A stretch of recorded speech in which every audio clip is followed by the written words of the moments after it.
On va parler maintenant avec vous, Raffaele, de la formation notamment des jeunes joueurs en Italie. Avec le CIES, vous analysez énormément de statistiques dans ce domaine, un domaine qui me fait moi-même rêver.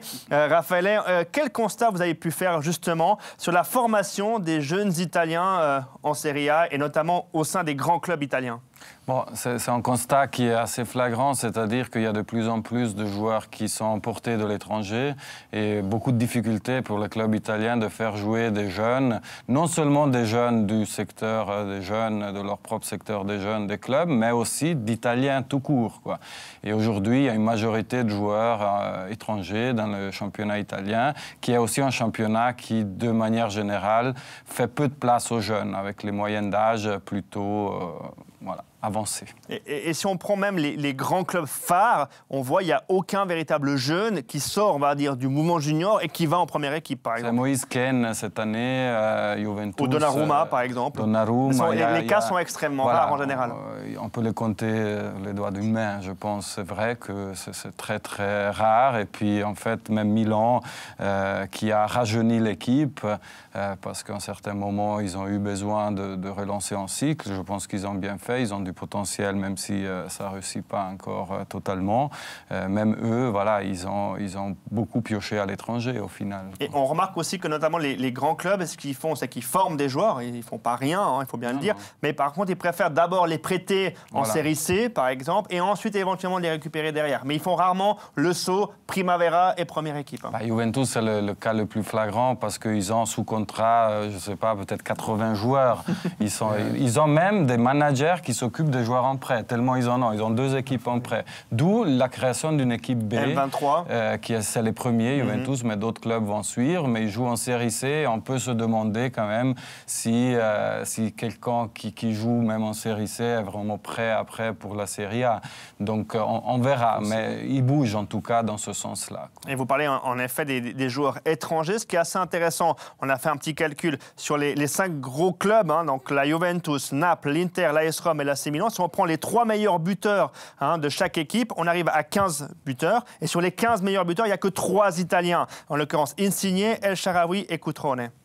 Oui, d'ailleurs, Cutrone, on l'a vu, il se démène beaucoup, mais ça fait 106 jours sans marquer, le pauvre. Il a du potentiel, mais c'est vrai, c'est difficile pour les jeunes Italiens d'émerger, quoi. Après, est-ce que peut-être que la formation n'est pas bonne? Et donc, du coup, il faudrait quand même repenser un peu tout le système. Et ce n'est pas un hasard, au final, si l'équipe d'Italie ne s'est pas qualifiée pour la dernière Coupe du Monde. Oui, en effet, Nestor, ça explique les mauvais résultats de la Squadra Azzurra. Oui, sûrement. Bon, maintenant, ça revient un petit peu mieux. Mais c'est vrai que c'est peut-être pour ça. Leurs jeunes, le manque de titres dans les jeunes aussi. Ça, il faut laisser la chance aux jeunes, l'espace aux jeunes. C'est assez fou, Raffaele, quand même, pour un pays comme l'Italie, de se dire que, par exemple, en Coupe du Monde des moins de 20 ans, jamais l'Italie est allée en finale. En moins de 17 ans, c'est pareil. Dernier titre de l'Euro avec les moins de 21 ans, ça remonte à 2004, en M19 à 2003 et en M17 en 1982. C'est quand même fou pour un grand pays comme l'Italie au niveau du football. Oui, et puis on voit ce qui se passe dans les secteurs de jeunes où il y a beaucoup de turnover déjà chez les jeunes. Il y a beaucoup de prêts de jeunes joueurs à 16-17 ans, on les envoie déjà en prêt. Ça montre bien cette spéculation, cette hypermobilité qui n'est pas bonne pour le développement du joueur parce qu'au final, on a quand même besoin de stabilité. Surtout ces années charnières-là, de l'adolescence, c'est difficile. Et il y a beaucoup de joueurs étrangers aussi chez les jeunes, quoi, parce qu'il y a beaucoup de spéculation justement dès le plus jeune âge. Et puis ça, c'est pas la meilleure manière. Est-ce qu'on voit également si les Italiens, du coup, partent à l'étranger pour jouer? Est-ce qu'on voit cette évolution-là? Ce qui n'était jamais le cas dans le passé, mais est-ce qu'on voit une petite évolution dans ce domaine-là? Ou pas du tout? Il y a quelques Italiens à l'étranger, mais c'est rare que vraiment ils arrivent à se...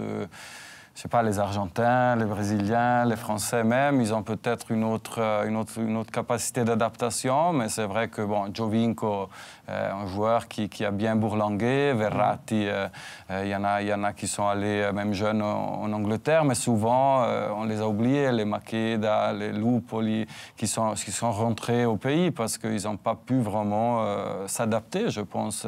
Je pense que l'Italien a un peu de peine par rapport à d'autres origines à vraiment de se globaliser quelque part. C'est peut-être la clé, Nestor, pour ces jeunes Italiens, c'est peut-être d'aller du coup avoir le temps de jeu qu'ils n'ont pas en Serie A, d'aller le chercher pourquoi pas à l'étranger. Bien sûr, oui, mais ça dépend dans quel championnat.